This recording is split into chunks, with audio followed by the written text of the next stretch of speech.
আজকে আমরা মেকানিক্যাল ভেন্টিলেশনের কিছু বেসিক সেটিংস এবং নিত্যনৈমিত্তিকভাবে যেগুলো কাজে লাগে সেটার বিষয়ে আলোচনা করব। মেনলি এখানে প্র্যাকটিক্যাল অ্যাপ্রোচটা আমি বলবো। আগের একটা ভিডিও ছিল, সেখানে থিওরি পার্ট বলেছিলাম। So let's start. কখন একটা পেশেন্টকে মেকানিক্যাল ভেন্টিলেশনে আমরা তুলবো বা কখন পেশেন্টকে মেকানিক্যাল ভেন্টিলেশন থেকে বের করে আনবো, এটা একটা এক্সপিরিয়েন্সের উপর ডিপেন্ড করে। কিংবা অনেক সময় আমরা দেখি পেশেন্টের কীরকম কন্ডিশন, সেই অনুসারে আমরা পেশেন্টকে ভেন্টিলেশনে তুলে দিই। একটা পেশেন্ট প্রথমে এলো, তাকে হয়তো আমরা ফার্স্টে নেদাল ক্যানুলা দিয়ে রাখলাম। এরপরে নেদাল ক্যানুলাতে পেশেন্ট মেনটেন করছে না, তারপর আমি গেলাম ফেস মাস্কও করছে না, হয়তো তার কার্বন ডাইঅক্সাইড দেওয়া হয়তো ওয়াশ আউট হয়ে গেছে। এনআরবিএম মাস্ক বা যদি অক্সিজেনটা কম থাকে শুধুমাত্র, তখন আমি এইচএফএনও ট্রাই করতে পারি। এইচএফএনও হাই ফ্লো নেজাল ক্যানুলা, এইচএফএনও তাই আমি ট্রাই করতে পারি যখন এই সব কিছুই কাজ করছে না। মানে একটা প্রথম ইন্ডিকেশান হচ্ছে যে আমি যে বেসিক টাইপস অফ আমাদের মাস্কগুলো আছে অক্সিজেন সাপ্লাইং, সেগুলো ফেল করে যাচ্ছে। প্রথমে এইটা একটা। দ্বিতীয়ত, কোনো একটা সিভিএ পেশেন্ট এসছে, স্ট্রোকের পেশেন্টের আমরা অনেক সময় ব্রেনের কোনো একটা পার্ট ড্যামেজ হয়েছে। সো যদি রেসপিরেটরি সেন্টার ড্যামেজ হয়ে যায়, সে নিজে থেকে রেসপিরেশন নিতে পারবে না, তাকে আমাকে ভেন্টিলেশনে তুলতে হবে। আমি এবিজি করছি, এবিজিতে আমি দেখতে পাচ্ছি PO2 অনেক কম, হয়তো less than 50 সাপোজ। সেক্ষেত্রে আমরা দেখতে পারি।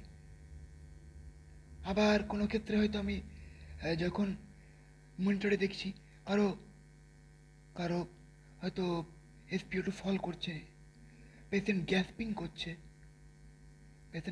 করছে, তাদের ক্ষেত্রে আমরা মেকানিক্যাল ভেন্টিলেশনে পেশেন্টকে তুলে থাকি। এরপর মেকানিক্যাল ভেন্টিলেশন মানেই তাকে ইন্টিউবেট করতে হবে এটা নয়, দু রকমের আছে, non invasive ventilation and invasive ventilation. Non invasive মানে তাকে আমরা ভেন্টিলেশন মেশিনে দেবো, কিন্তু তাকে কোনো রকম ভেতরে টিউব পরাবো না।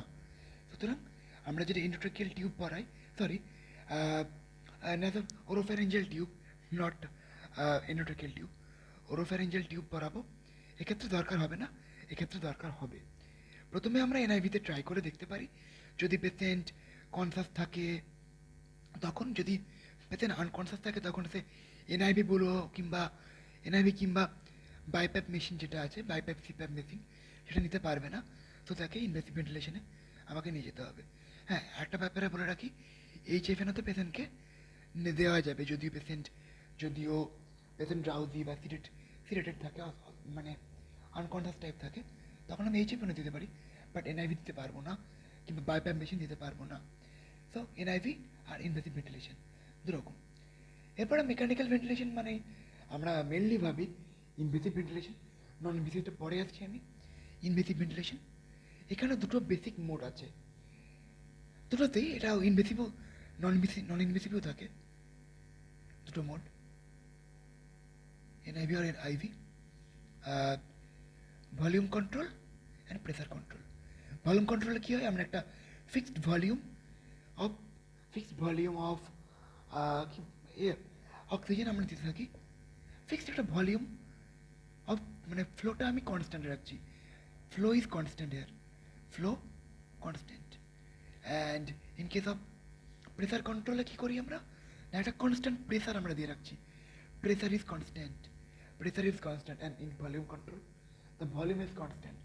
It is the basic thing. Okay, it is the basic thing. Now আমি ইনভেসিভ ভেন্টিলেশন একটু ডিটেলসে যাব। ফার্স্টে অ্যাসিস্ট কন্ট্রোল ভেন্টিলেশন, একে এসিভিসি মোডও বলা হয়।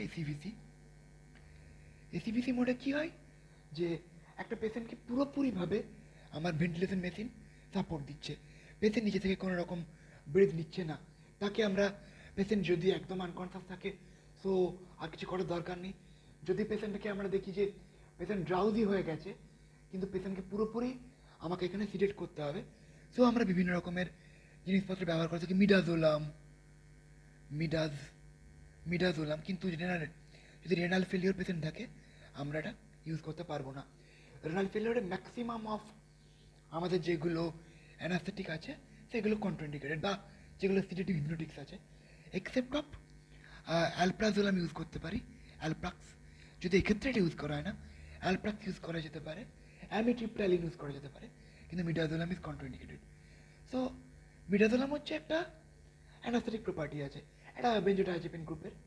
অ্যান্ড আমরা অনেক সময় কিছু নিউরোমাস্কুলার ব্লকেড এজেন্ট ইউজ করি, blocker agent. Atracurium is very much used, atracurium. কিছু কিছু জায়গায় সিস অ্যাট্রাকিউডিয়াম ইউজ হয়, কিন্তু প্র্যাকটিক্যাল দিক থেকে আমরা বেশি অ্যাট্রাকিউডিয়াম ইউজ করে থাকি। মেনলি একটা 25 ml মানে 10 ampules সঙ্গে, 10 ampules সঙ্গে মানে 25 ml প্লাস 25 ml এনএস দিয়ে আমরা সিরিঞ্জ পাম্পে হচ্ছে 50 ml। সো 50 ml আমরা স্টার্ট করি 3.3 ml পার আওয়ারে, 3.3 ml পার আওয়ারে অ্যাট্রাকিউডিয়াম আমরা স্টার্ট করি, ঠিক আছে। আর অনেক সময় ফেন্টানিলও দেওয়া হয়, ফেন্টানিল, কিন্তু ফেন্টানিল কোনো রকম অ্যানাস্থেসিস যারা আছেন তাদের প্রেসক্রিপশন ছাড়া আমরা দিতে পারি না। তো ফেন্টানিল অতটা ইউজ হয় না, অ্যাট্রাকিউডিয়াম ইউজ হয়, অ্যাট্রাকিউডিয়াম, মিডাজোলাম এগুলো। অবশ্যই বিপির দিকে আমাদের নজর রাখতে হবে। এরপরে এক্ষেত্রে আমরা দেখবো এসিভিসি মোডে যখন দিয়েছি পেশেন্টকে বিভিন্ন জিনিসপত্র আমরা সেট করি। একটা হচ্ছে টাইডাল ভলিউম, টিভি আর ভিটি। টাইডাল ভলিউম কীরকম জিনিস, এটা হচ্ছে যে পেশেন্টের বডি ওয়েট হয়তো 60 কেজি, তার সঙ্গে 8 ml গুণ করতে হবে, মানে 8 ml পার কেজি হারে আমরা এটা চালিয়ে থাকি। সো এক্ষেত্রে কী হবে, 848, 480, কিন্তু এতটা আমরা চালাই না প্র্যাকটিক্যালি, 350 বা 360 দিয়ে আমরা স্টার্ট করি।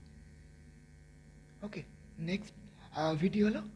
এরপরে হচ্ছে না, ভালো করে দাঁড়ানো, একটু ক্লিয়ার হোক স্ক্রিনটা।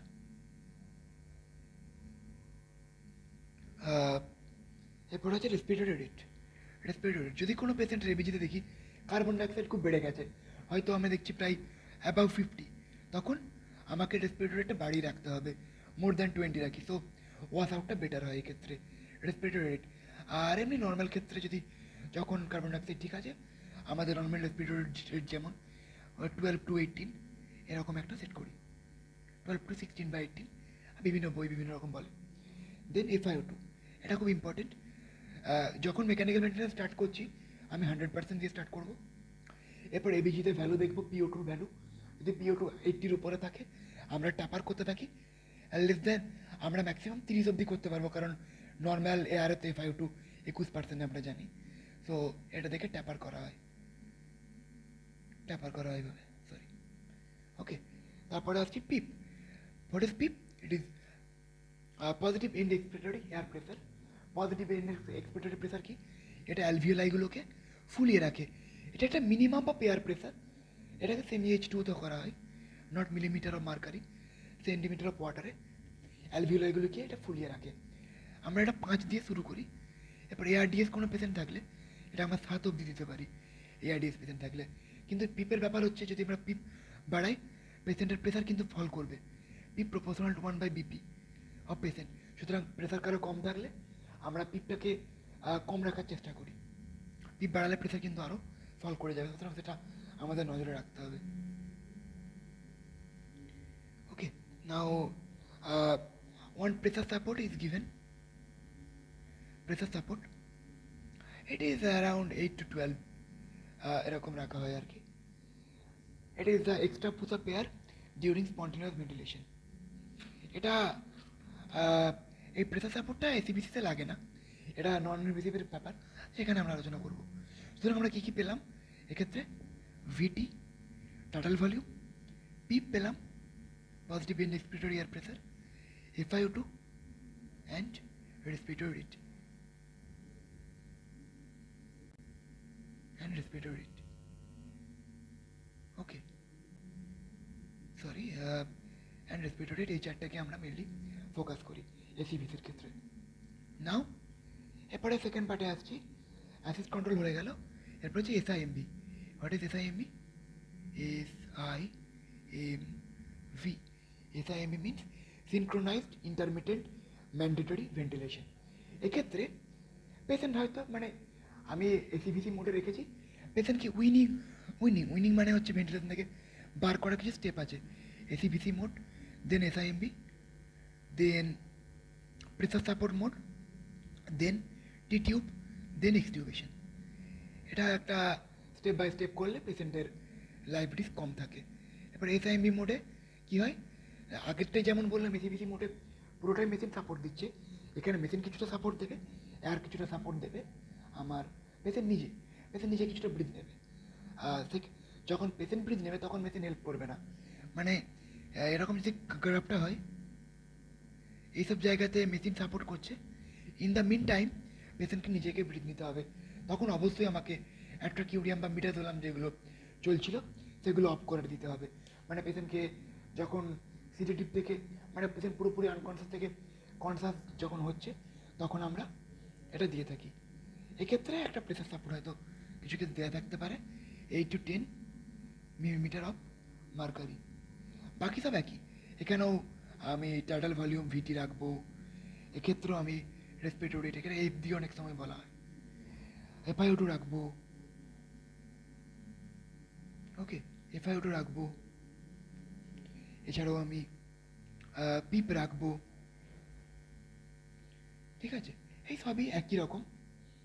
এরপরে এসআইএমবি বা আমরা এসিভিসি যে মোডগুলো বললাম, এগুলো হচ্ছে আমরা মেলে ভলিউম কন্ট্রোলের ব্যাপারটা বললাম, ভলিউম কন্ট্রোল মোড। এরপর যখন প্রেসার কন্ট্রোলে আসবো জিনিসটা প্রায় সেম, কিন্তু এখানে আগে যেমন আমি টাইডাল ভলিউম একটা 350 ml হয়তো ফিক্সড রাখছিলাম, এক্ষেত্রে একটা প্রেসার কন্ট্রোলে 35 মিলিমিটার অফ মার্কারি প্রেসার আমরা ফিক্স করে রাখবো। ভলিউম কন্ট্রোলটাই মেনলি আমাদের দৈনন্দিন জীবনে বেশি ব্যবহৃত হয়ে থাকে, ঠিক আছে। আর একটা জিনিস আছে যেটা হচ্ছে I to E ratio, inspiration is to expiration ratio, এটা 1:1 হয়তো রাখা হলো, কিন্তু কারো যদি কার্বন ডাইঅক্সাইড বেশি থাকে তার ক্ষেত্রে আমাকে এক্সপিরেশনটা বাড়াতে হবে, তো আমি 1:2ও করতে পারি সেক্ষেত্রে। তারপর কার্বন ডাইঅক্সাইড কমে গেলে আবার আমি পরপর কমিয়ে এরকম রাখতে পারি, ঠিক আছে। এটা হচ্ছে আমি দুটো বললাম, এসিবিসি mode and SIMV mode, volume control, pressure control বললাম। এরপরে যখন পেশেন্টকে আমি আর উইনিং আপের নেক্সট স্টেজ হচ্ছে একটা প্রেসার সাপোর্ট মোডে রাখা হয়, pressure support mode PSV, pressure support ventilation, এটাও একটা ভেন্টিলেশনের মোড, এটা তাদেরকে অতটা জানার কিছু দরকার নেই। এটা হচ্ছে একটা উইনিং আপের স্টেজ।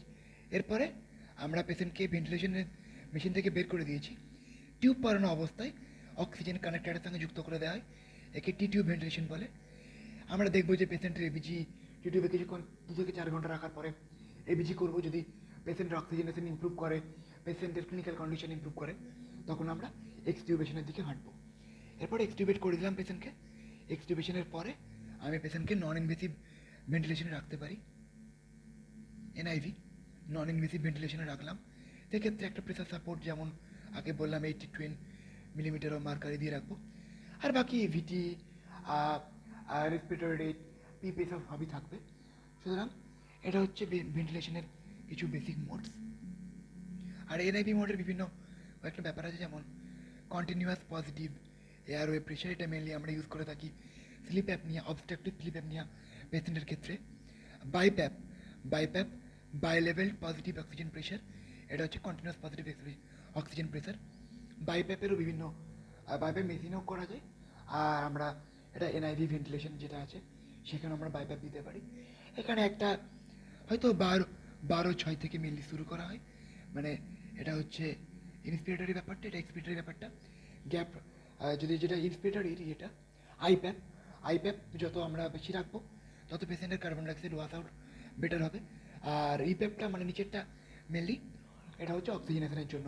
আর গ্যাপটা ভালো রাখলে হয়তো আমি 18-8 রাখলাম, 18-8 ইজ বেটার দেন 12-6, এখানে গ্যাপ হচ্ছে 6, এখানে 10, যদি কারো কার্বন ডাইঅক্সাইড ওয়াশ আউট করাতে হয় 18-8 ইজ বেটার দেন 12-6, ওকে।